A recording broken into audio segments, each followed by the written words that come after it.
Moving on now to Africa, there is a 21st century version of the 16th century slave trade.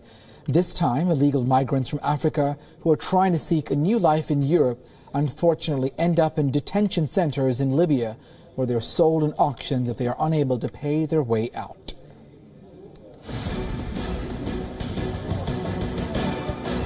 If you thought the slave trade belonged to the past century, think again.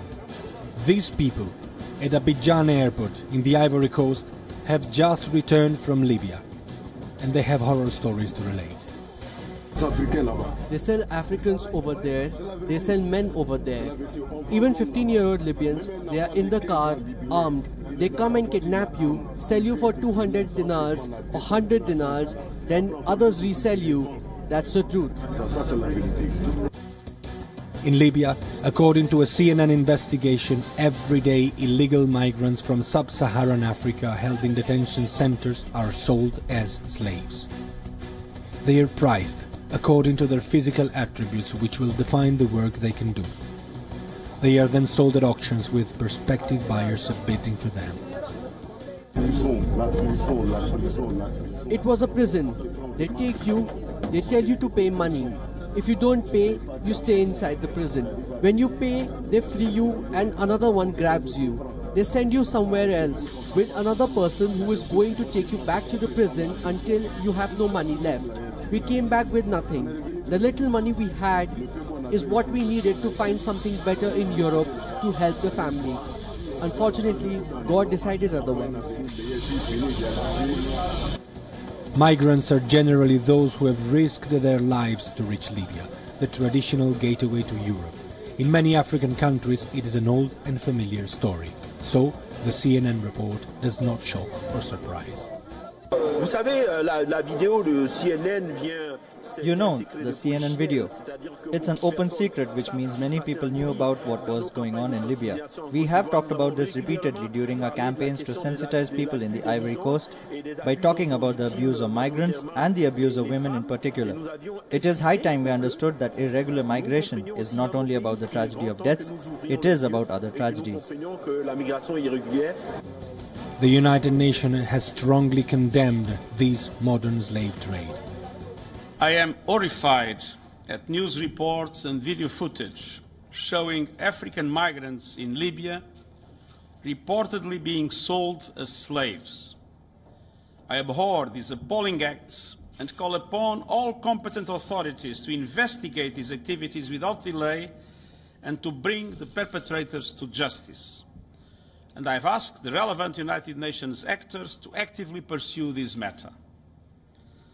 Slavery has no place in our world, and these actions are among the most egregious abuses of human rights and may amount to crimes against humanity. Libyan authorities have started an investigation, but the issue snowballed as protests erupted in several African capital cities, including Bamako, Mali and Conakry. Burkina Faso recalled its ambassador to Libya.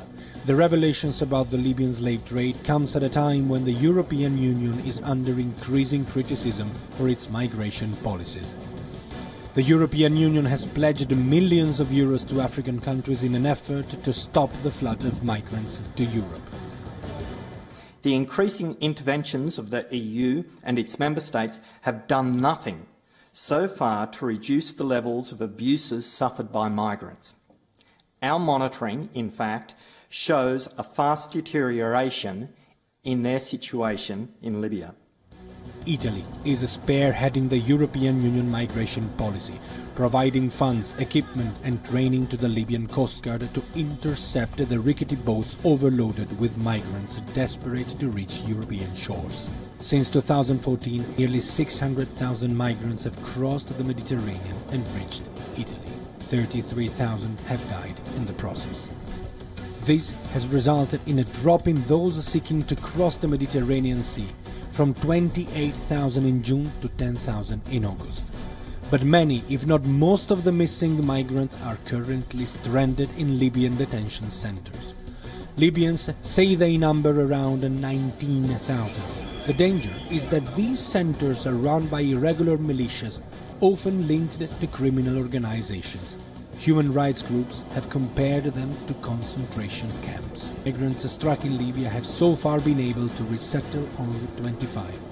A drop in the ocean considering the magnitude of this crisis. Daniele Pagani for WION.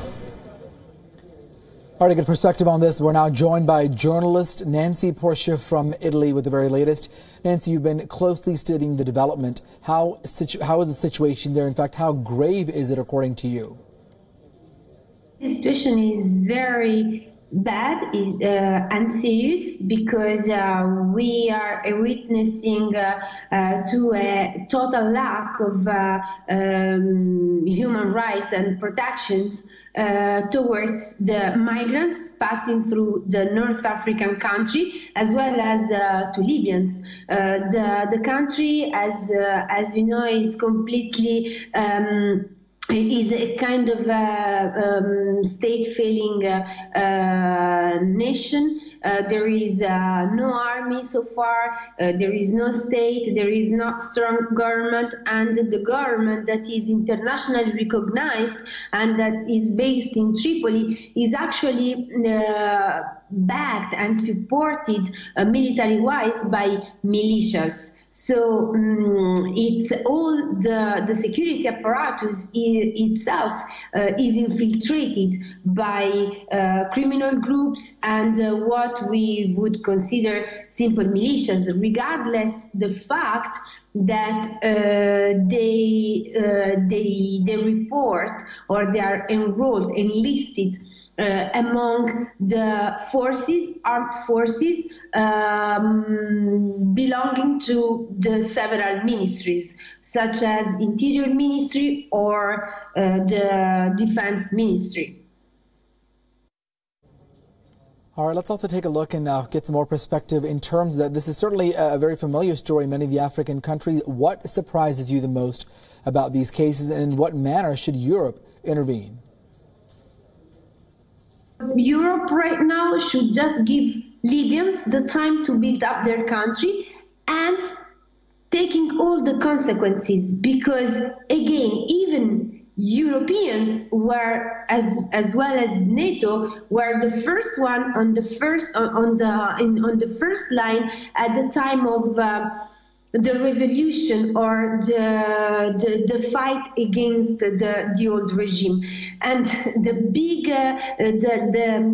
such big changes as the Libyan revolution need time to actually provide a new equilibrium, and Libya needs longer to actually provide human rights to Libyan first and then to migrants. So I find the European policy absolutely absurd. They cannot really refer to the Libyan institutions, authorities, as a legitimate counterpart.